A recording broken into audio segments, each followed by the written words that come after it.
মানিকদার সঙ্গে কাজ করতাম সেই ধরনের ছবি বানানোর ইচ্ছে ছিল, ইন্টারন্যাশনালি কিছু একটা বানাবো। সেটা হয়নি, হয়ে গেছিল আমরা সবচেয়ে পচা ছবিগুলোর হিরো। সেইগুলো বাংলা, এই ছবিগুলোই বাংলা সিনেমাকে বাঁচিয়ে রেখেছিল, তাই কিনা বলছি। সেইগুলো একটা ছবি, যেমন আমি আমার কমার্শিয়াল সেটআপে যে ছবিগুলো, সেগুলো আমি সবসময় বলি সেই ছবি করতেই হবে, তাহলে ইন্ডাস্ট্রি বাঁচবে না, এটা আমি বলেই থাকি। কিন্তু যে ছবি আমি দেখতে ভালোবাসি, এটা হলো সেই ছবি।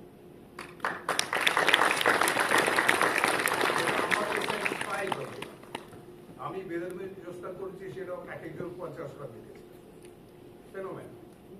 কিন্তু মুশকিল হলো বেদরমের চেষ্টা আমি 2বার দেখেছি, আমি আর কিন্তু যে ছবিগুলো ওখান থেকে শিখেছি, বাইরের আমি গোদারের ছবি বা বাইরের ডিফিকাল্ট যত ছবি হয়েছে বা সোরেনির ছবি, যেসব ছবি দেখে আমি বড় হয়েছি ফিল্ম ক্লাব করে, সেই ছবিগুলো অন্যরকম। আমি আমার যে ছবিটা দেখতে ভালোবাসি নিজের তৈরি, সেটা হচ্ছে ভয়। ওটা আমার খুব ভালো লাগে, ওটা নমিনেটেড হয়েছিল ন্যাশনাল। তো এই পুরো জায়গাটার মধ্যে দু ধরনের ছবি হয়, সেটা মানিক দাও করতেন, ঋত্বিক দাও করতেন, মৃণাল দাও করতেন। কিন্তু সেই সময় উত্তম আর সুইট ফ্যাশন ফাটিয়ে দিয়েছিলেন কমার্শিয়াল ফিল্ড। সেই সময় তারা করতেন ছবি, এবং বেশিরভাগ ছবি চলত না।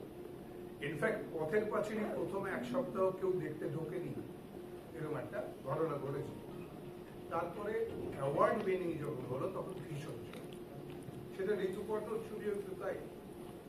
সেই জন্য বলছি, এই ছবিগুলোকে হীনমন্যতায় ভোগার কোনো কারণ নেই। আমরা এই ছবি বেশ করবো, বানাবো, আমরা এক্সিবিশন করবো, আমার পেন্টিং বিক্রি নাও হতে পারে, লোকে দেখো ফেলেছে সবাই।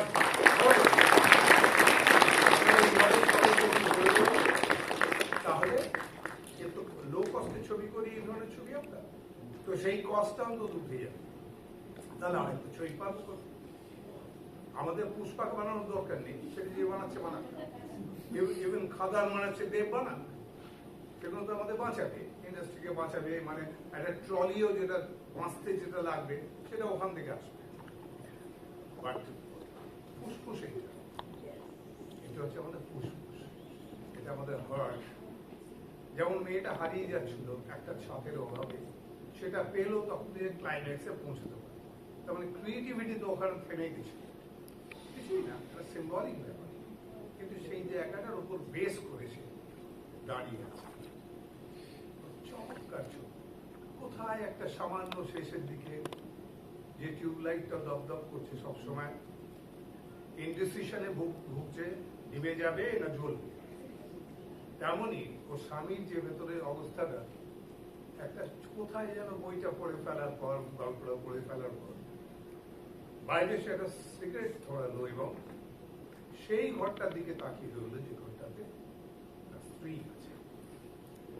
এমনই যেন আমরা সেই ক্রিয়েটিভিটিকে ব্যান, অনেক টুকরো টাকা ঝগড়া করতে পারি, কিন্তু ক্রিয়েটিভিটি যেন সেইখানে থাকে, সবাই পছন্দ করে, সবাই।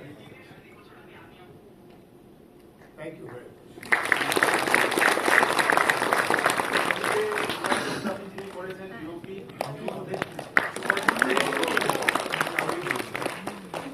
অনেক অবদান এই ছবিটায়। যা দেখছেন, আমরা তো মানে স্ক্রিপ্ট লিখতে লিখতে অনেকটা দেখতে পাই, সবটা দেখতে পাচ্ছিলাম না, বাকিটা শুভদীপ দেখিয়েছে আমাকেও, আপনাদের অভিনেতা তুলিকাদি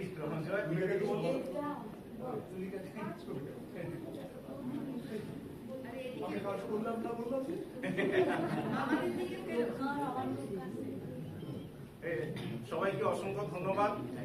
এনএফডিসি এই ধরনের ছবি আগেও প্রডিউস করেছে, সাপোর্ট করেছে, এখন করছে, ভবিষ্যতেও করবে। সবাইকে অসংখ্য ধন্যবাদ এই ধরনের ছবি পাশে থাকার জন্য, সাথে থাকার জন্য।